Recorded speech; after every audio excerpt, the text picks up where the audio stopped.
नमस्कार दोस्तों, कहानी सुनी अनसुनी में आपका स्वागत है। दोस्तों, मेरी हमेशा कोशिश रहती है कि मैं अच्छी रचनाएं आप तक पहुंचाऊं। अगर आपको ये कहानियां अच्छी लग रही हैं, तो उन्हें लाइक करें और चैनल को सब्सक्राइब करें। आज मैं आपको सुनाने जा रही हूं जीवन स्मृति भाग 2। आज के कथाचित्र का विषय है शिक्षारंभ।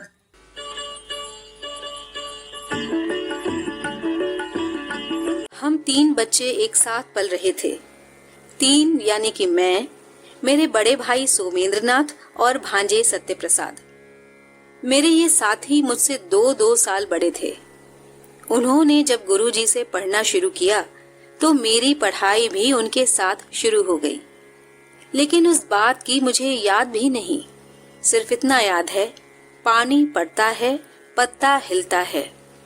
तब मैं कर खल आदि के हिज्जे के तूफान से निकलकर किनारे से लगा ही था। उस दिन मैं पढ़ रहा था, पानी पड़ता है, पत्ता हिलता है। मेरी जिंदगी में यही आदि कवि की पहली कविता है।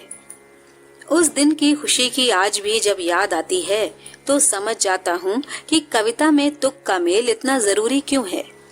मेल होने से ही बात खत्म होने पर भी खत्म नहीं होती। कविता का कथ्य निबट जाता है, किंतु उसकी झनकार खत्म नहीं होती।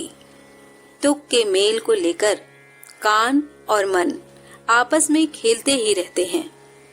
इस तरह घूम फिरकर उस दिन मेरी पूरी चेतना में पानी पड़ने लगा और पत्ते हिलने लगे। उस बचपन की और एक बात मन में अटकी पड़ी है। हमारे यहाँ एक पुराने खजांची थे, कैलाश मुखर्जी।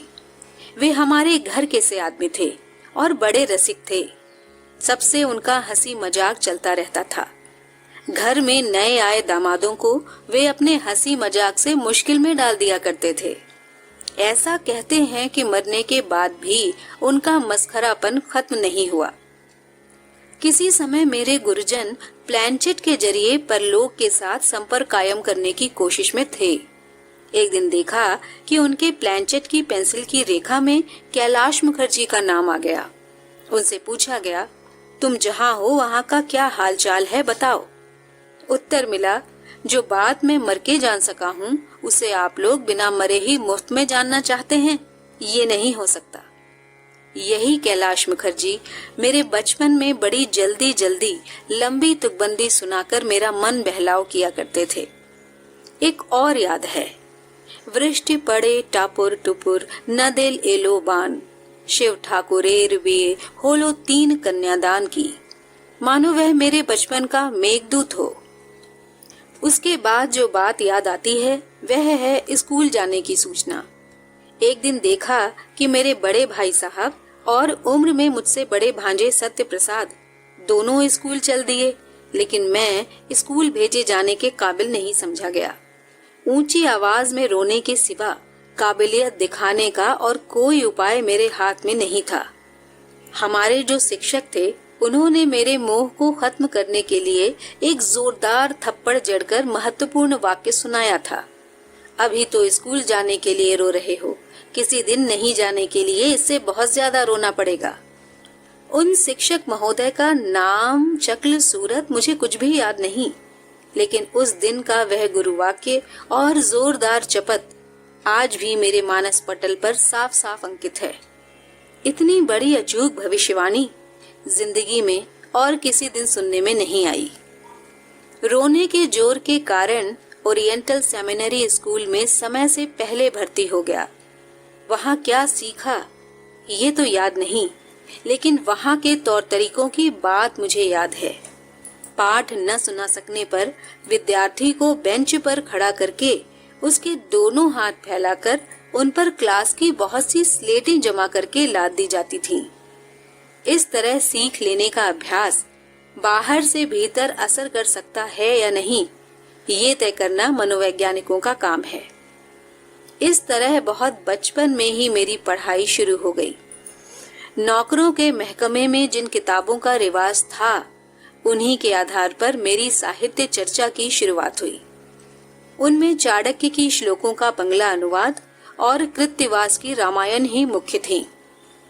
रामायण पढ़े जाने की एक दिन की तस्वीर मेरे मन में आज भी साफ साफ दिखती है। उस दिन बादल छाए हुए थे। मकान के बाहरी हिस्से में सड़क के किनारे वाले लंबे बरामदे में मैं खेल रहा था। याद नहीं किस कारण सत्य प्रसाद मुझे डराने के लिए एकाएक पुलिस पुलिस चिल्लाने लगा। पुलिस के बारे में मेरी एक मोटी सी धारणा थी। मैं जानता था कि किसी आदमी को अपराधी की हैसियत से उसके हाथ सौंपते ही जैसे मगरमच्छ अपने विकराल जबड़ों में शिकार को फंसाकर गहरे पानी में गायब हो जाता है, शायद उसी तरह उस अभागे को पकड़कर अथाह गहराई के तल में मौजूद थाने में ले जाना ही पुलिस के सिपाहियों का असली काम है। ऐसे बेरहम शासन से बेकसूर बच्चे का छुटकारा कहाँ है? इस बात का कोई और छोर न पाकर मैं सीधा घर के आंगन की तरफ भाग खड़ा हुआ। इस अंधे भय ने कि पुलिस मेरा पीछा कर रही है, मेरी पीठ को सिकोड़ दिया। मैंने माँ के पास जाकर अपने सिर पर आ रही मुसीबत की खबर दी, लेकिन उनमें कुछ जानने का कोई खास रंग ढंग दिखाई नहीं दिया। फिर भी मैंने बाहर जाना खतरे से खाली नहीं समझा। नानी जी मेरे माँ की किसी रिश्ते से चाची लगती थीं। वह कृत्यवासकृत रामायण पढ़ा करती थीं। उस कागज की जिल्द वाली कोने फटी मैली किताब को लेकर मैं माँ के कमरे के दरवाजे के पास पढ़ने बैठ गया। सामने अंदरूनी हिस्से वाले आंगन को घेरे हुए एक चौकोर बरामदा था। बरामदे में बादलों से भरे आसमान से दोपहर का धुंधला प्रकाश पड़ रहा था। रामायण के किसी एक करुण प्रसंग से मेरी आंखों से आंसू गिरते देख नानी जी मेरे हाथ से जबरदस्ती ग्रंथ छीन ले गईं।